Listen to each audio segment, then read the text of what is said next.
জয় রাধে গোবিন্দ। এই কড়ার মধ্যে 5 ফোড়ন আর সাদা সর্ষে কালো সর্ষে দিয়ে দিচ্ছি, শুকনো লঙ্কা একটা দেবো ছিঁড়ে। এখানে পেঁপেটাকে একটু হালকা গরম জলে দিয়ে নামিয়ে রেখেছি।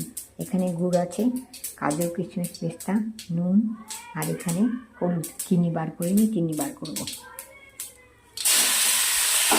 গুড় দেবো আর চিনি দেবো। প্রথমে এগুলো একটু ভেজে নেব।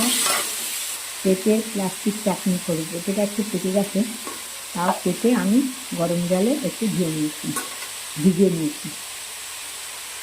এবারে কাজু কিশমিশ পেস্তাগুলো দিয়ে দিলাম, নুন হলুদটা দিয়ে দিলাম। এবারে লেবু রস, গন্ধ লেবু রস দিয়ে দিলাম, গন্ধ লেবু রস দুটো দিয়ে দিলাম। এবারে গুড়টা দিয়ে দিলাম, এরপরে চিনি দেবো একটু সর্ষে গুঁড়ো দিয়ে দিলাম, সর্ষে গুঁড়ো দিয়ে দিলাম একটু।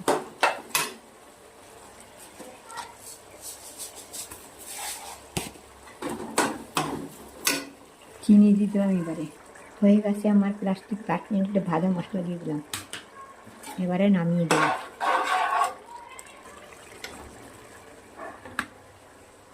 চলো, এটা সুন্দর একটা রেসিপি, পেঁপের প্লাস্টিক চাটনি। পেঁপেটা একটু পেকে দেখুন।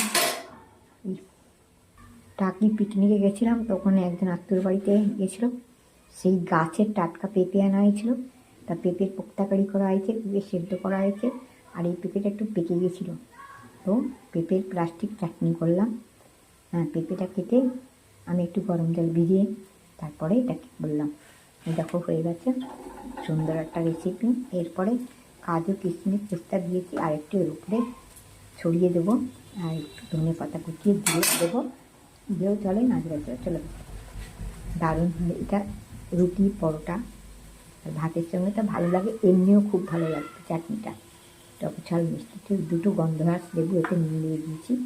চলো, হরে কৃষ্ণ, রাধে গোবিন্দ, টাটা। আমি এরকম নতুন তোমাদের সঙ্গে সাধারণ ঘরোয়া তোমাদের সঙ্গে শেয়ার করি। পারলে দেখো, একটা লাইক শেয়ার করো, না পারলে কোনো ক্ষতি নেই। চলো, তাহলে একটু পাবো, বল পাবো। চলো, টাটা।